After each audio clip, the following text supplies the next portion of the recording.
Guys, so here goes my review of Ninja Gaiden 3. We're going to try something different this time. I'm going to try to do a video review because I'm really tired of typing. Anyway, I'm going to show you a clip of this is me playing. They got a really cool new mode in this game called Ninja Theater. And what it does is it records how you play. So basically you have a clip that it basically records everything that you're doing, and then you can watch it back. So if you want to see some of your cool cinematic kills afterwards, you can go ahead and do it. So here we go. Let's get on with the show.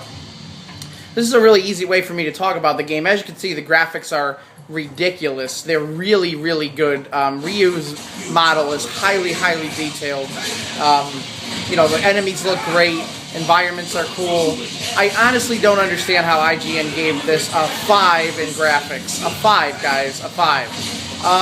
This looks by far way better than Sigma and Sigma 2, and those were graphically incredible, so I really don't know what they're smoking. Anyway, play control is about the same. Basically, if you've played Ninja Gaiden 1, Ninja Gaiden 2, Ninja Gaiden Black, Sigma, etc., you'll feel right at home here.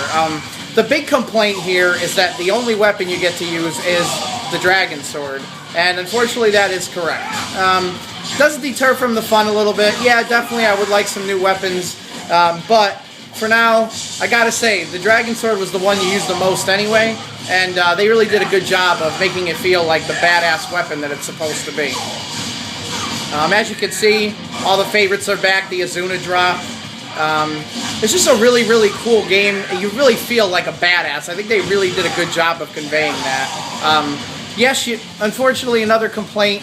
Yeah, there's no more decapitation, but I really don't see what the big deal is. It's still really freaking violent. I mean, their new mechanic that they tout is something that they call Blade on Bone. They want you to feel like what it is to really kill someone. When you get to some of these kills that you will see in this video in a little bit, you'll definitely see why they definitely got that accomplished.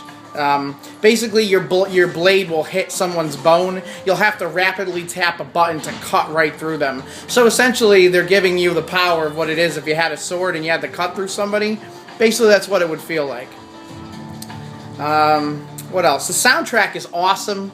I know my friends like Danny H. and Christy Martino, who are really into heavy metal, are going to love it because it's got that 80s, 90s heavy metal rock when you're killing people in the background. Just a really, really nice job overall in picking the score. Let's see. What else? Gonna hit him with an Azuna drop here.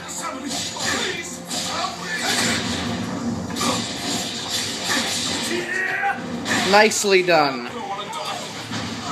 Yeah, as you can see, you also get a bow, which is your secondary weapon, and they actually made it a lot useful, much more useful this time than the last games. If you guys remember, in the older games, you had to actually aim with the bow, which was really kind of a pain in the butt because, let's face it, the whole thing is third-person action. When you got to go into first person, you got to aim around. Now they have an auto lock-on, so the bow is a much more powerful weapon. It actually can help you set up with a bunch of combos. All right, let's take a look and let's see if I can see some of the bone on blade combat here. One of the gruesome finishers right there.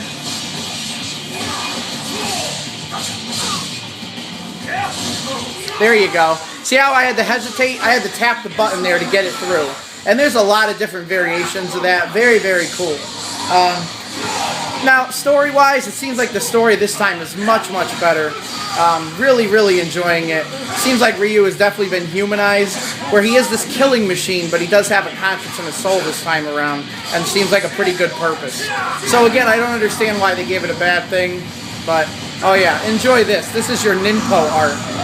Probably one of the most impressive things I've seen in this game. That is just absolutely gorgeous. That is better than any Ninpo art you've ever had before in any Ninja Gaiden.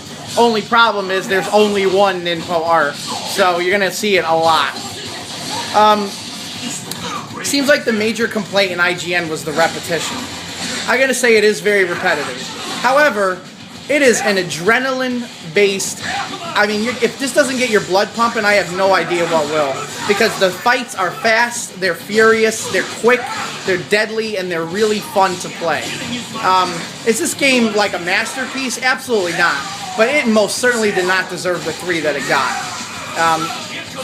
Just ridiculous review.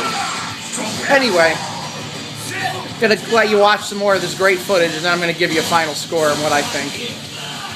As you notice, my arm is glowing. That's another major thing. I don't really want to give too away much because I don't want to spoil the story for you, but it plays an important mechanic in the game later on, so we're not going to say anything about it right now. And that guy's dead. He probably shouldn't even have tried. Also, there's a lot of other cool modes in here that I found just now, where you have online trial mode. There's a bunch of cool trials where you make a custom ninja. You start from level 1. You basically don't know any techniques, and as you keep fighting through the trials, you unlock more techniques and become more of a badass like Ryu. But anyway, honestly, I think it's a really, really fun game. It's got the online multiplayer. I haven't really tried that yet, but I heard it was a blast. I love trial mode, and I think story mode is awesome. And graphically, I think it's beautiful, so I don't know what IGN was smoking. Anyway, for my final score here, guys, I'm going to give graphics here about an 8 out of 10 because they really, really did a great job. Some of the environments are a little bland, but if you take a look at the detail on Ryu, you can definitely forgive that. I'm going to give sound a 9 out of 10 because I just love the soundtrack. It is just awesome. I mean, to hear heavy metal riffs when you're killing people, it's just sick. And you saw another awesome, gruesome finishing move there. Play control, I'm sorry, I got to give this a 10 out of 10. If you've played Ninja Gaidens before, it's just as fluid and smooth, and it's just great. And there's a lot of new mechanics here as well that you'll really enjoy. Overall, gameplay, I'm probably going to give that about a 7 out of 10. It's not the greatest game in the whole world, but sure as hell is a lot of fun to play. Here you can see some of the new quick time events that are in there. Really gives that cinematic action flair that Team Ninja was going for. So overall, I'm definitely giving Ninja Gaiden a 7.5 out of 10. Definitely one of my favorite games that I played this year so far. Action-packed to the core. I heard it lasts around 8, 9, 10 hours for story mode, which isn't bad. I also picked up the Collector's Edition, which has some of the best things I've ever seen. Such a cool statue, great art book, and of course the exclusive DOA 4 demo. Guys, don't listen to what IGN said. If you love ninja action, make sure you go and pick this up. Alright, well, this is Johnny Reeves signing off, and we'll see you next time.